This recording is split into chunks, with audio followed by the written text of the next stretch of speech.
সম্মানিত প্রধান অতিথি এবং আমাদের ভারপ্রাপ্ত চেয়ারম্যান মহোদয়ের কাছে ক্ষমা চাইতে চাই। আসলে এছাড়া উপায় থাকে না, আপনার বক্তব্যের পরে আর কেউ বক্তব্যে আগ্রহী হয় না শোনার ব্যাপারে, তো যা দু একটা কথা বলার আমাদের আগেই বলে নিতে আমরা চাই আর কি, ক্ষমা করবেন। আসসালামু আলাইকুম। আমি বক্তব্য কোনো রাজনৈতিক বক্তব্য আজকে দেবো না, আজকে আমাদের পুরো সাংগঠনিক বিষয়টা এটা। ইতিপূর্বে আমরা এই সদস্য নবায়ন বা আপনার সদস্য পদ সংগ্রহ এই অনুষ্ঠানগুলো আমরা করেছি, এই ঘরের মধ্যে লাস্ট করেছি যতদিন মনে পড়ে ম্যাডামের হাত দিয়ে 2017 সালে শুরু করা হয়েছিল। এই বিষয়টা আসলে একটা চলমান প্রক্রিয়া। আমাদের আসলে কিছুদিন পর পরই সদস্য পদ নবায়ন করার উচিত বলে আমরা মনে করেছি এবং সেই জন্যই এবার আমাদের ভারপ্রাপ্ত চেয়ারম্যান মহোদয় আমাদের যে নির্দেশ দিয়েছেন যে আপনারা সদস্য পদটা নবায়ন করি, সেই নবায়নের কাজ শুরু হয়েছে। এই কাজটা মূলত কিন্তু দপ্তরের কাজ, দপ্তর এবং জেলাগুলোর যে দপ্তর আছে সব মিলিয়ে সবাই এই কাজটা করবেন, অর্থাৎ যারা সদস্য আছেন তারাই তাদের সদস্য পদ আবার নবায়ন করবেন। তো এই বিষয়ে আমার অভিজ্ঞতা থেকে আমি যেটা মনে করি যে আপনাদের যেটা করা উচিত হবে বলে মনে করি যে এখানে তো আলোচনা হচ্ছে, এরপরে আপনাদের অফিস থেকে সেন্ট্রাল অফিস থেকে এই বইগুলো বিলি করা হবে। বইগুলো প্রত্যেকটা জেলায় যেতে হবে এবং প্রত্যেকটা জেলা থেকে আবার উপজেলা যাবে, উপজেলা থেকে কিন্তু আবার ইউনিয়নে যাবে, ইউনিয়ন থেকে আবার ওয়ার্ডে যাবে। এটাকে নিশ্চিত করতে হবে আমাদের সাংগঠনিক যে টিম আছে, আমাদের সাংগঠনিক সম্পাদক সহসাংগঠনিক সম্পাদক, তাদেরকে এই কাজটাকে নিশ্চিত করতে হবে। এবং এটা যদি করা যায় খুবই আমরা অল্প এক মাসের মধ্যে আমরা একেবারে তৃণমূলে পৌঁছে যেতে পারবো। যদি আমাদের যারা সদস্য তারা যদি না জানেন যে আপনার সদস্য করা হচ্ছে তাহলে তারা আগ্রহী হবে না। আমি আমার অভিজ্ঞতা থেকে বলি, যদি শুনতে আপনাদের ভালো লাগবে না, এর আগে যেটা হয়েছে অতীতে, বিশেষ করে গতবার আমাদের যারা আগ্রহী এমপি পদপ্রার্থী তারা সবগুলো কিনে নিয়ে চলে গেছেন, বেশিরভাগ কিনে নিয়েছেন, ঠিক কিনা? এই জিনিসটা খেয়াল রাখতে হবে যে এটা যেন সাংগঠনিক ভাবেই যায়, শুধুমাত্র আপনার আমাদের যারা এমপি পদপ্রার্থী তারাই যেন এটা না নিয়ে চলে যায়। এটা একটা বিষয় আছে যেটা আপনারা লক্ষ্য রাখতে হবে। আপনাদের যারা সাংগঠনিক সম্পাদক আছেন এবং দপ্তরের দায়িত্বে আমরা যারা আছি তাদেরকে রাখতে হবে। এই আমি যে কথাগুলো এখানে আলোচনা হয়েছে সেই আলোচনার মধ্যে আমি মনে করি যে যথেষ্ট এই বিষয়গুলির কথা বলা হয়ে গেছে ইতিমধ্যে। আমি একটা জিনিস আপনাদেরকে যেটা বারবার বলতে চাই যে আমাদের আসলে প্রশিক্ষণের প্রয়োজন আছে খুব বেশি। আমাদের নেতা কর্মীরা আমরা কেন জানি না আমরা রাজনীতি থেকে দূরে সরে যাচ্ছি। আপনি দেখবেন গতকালই দেখেন আমাদের প্রতিষ্ঠাতা শহীদ প্রেসিডেন্ট রহমান সাহেবের জন্মদিবস পালন হলো, তাই না?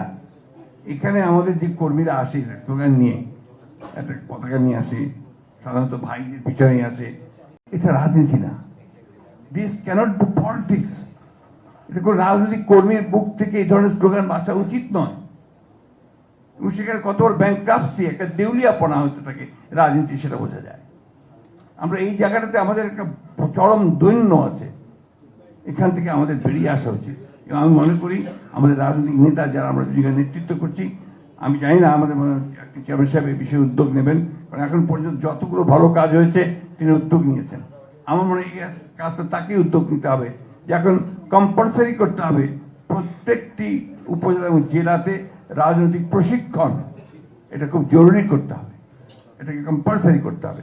কিভাবে বক্তব্য হবে, একটা সভা কিভাবে চলে, আপনার যিনি উপস্থাপনা করবেন কিভাবে উপস্থাপন করবেন, অ্যাড্রেস কিভাবে করবেন, এই জিনিসগুলো কিন্তু খুব বেশি প্রয়োজন বলে আমার কাছে মনে হয়।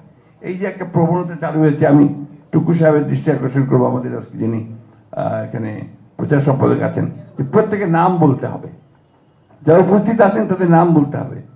এটার কোনো অর্থ হয় না, এটা অর্থহীন একটা ব্যাপার, সময় ক্ষেপণ করা ছাড়া আর কোনো কাজ নাই। তা এই জিনিসগুলো আমার মনে হয় একটু চিন্তা ভাবনা করে আমাদের এখান থেকে বেরিয়ে আসা দরকার এবং সত্যিকার অর্থে একটা রাজনৈতিক দল তৈরি করা দরকার, পলিটিক্যাল পার্টি তৈরি করা দরকার। এখানে অনেকগুলো ভালো কথা এসেছে, আমাদের একটা বড় কথা আপনাদেরকে আমি গতকাল চেয়ারম্যান সাহেব বলেছেন, আমি আবারও বলছি, আমাদের কিন্তু এখন সত্যিকার অর্থেই একটা আদর্শ রাজনৈতিক দলে পরিণত হবে। এখন কিন্তু যে প্রতিযোগিতা চলছে, এই প্রতিযোগিতা কিন্তু স্লোগান দেওয়ার প্রতিযোগিতা নয়, মেধার এবং বুদ্ধির প্রতিযোগিতা। সোশ্যাল মিডিয়াতে কে কত ভালো লিখতে পারেন, কথা বলতে পারেন, তার প্রতিযোগিতা। টক শোতে কে কত ভালো কথা বলতে পারেন, কত যুক্তি খণ্ডন করতে পারেন, তার প্রতিযোগিতা। এই বিষয়গুলো মাথার মধ্যে রাখতে হবে। আমরা শুধুমাত্র স্লোগান দিয়ে কিন্তু আমরা এই সামনের বা আরো সামনের যুদ্ধ জয় করতে পারবো না।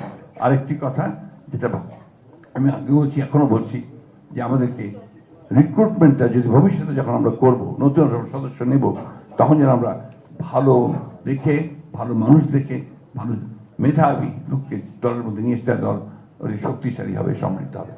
ধন্যবাদ সকলকে। আমি বক্তব্য পারবো না আজকে, যেহেতু আমার সভাপতির দায়িত্ব পালন করছি, সেই জন্য মিল্লাত সাহেবকে একটা ধন্যবাদ অবশ্যই দেব, যে তিনি এটা একটা উদ্যোগ নিয়ে এই কাজটা শুরু করার চেষ্টা করেছেন। কোষাধ্যক্ষের দায়িত্ব তো অনেক, পুরো টাকাই তাকে দিতে হবে, ব্যবস্থা করে আমাদের দলের, এটাই হওয়া উচিত।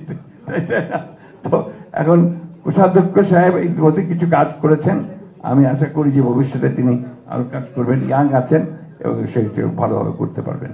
আমি ধন্যবাদ জানাতে চাই আমাদের আজকের প্রধান অতিথি, আমাদের দলের ভারপ্রাপ্ত চেয়ারম্যান মহোদয়কে, যে তিনি আজকে এত সময়ের মধ্যে এইটাকে একটা সময় দিয়েছেন, কারণ এটা অত্যন্ত জরুরি গুরুত্বপূর্ণ একটা বিষয়। সকলকে ধন্যবাদ। আসসালামু আলাইকুম।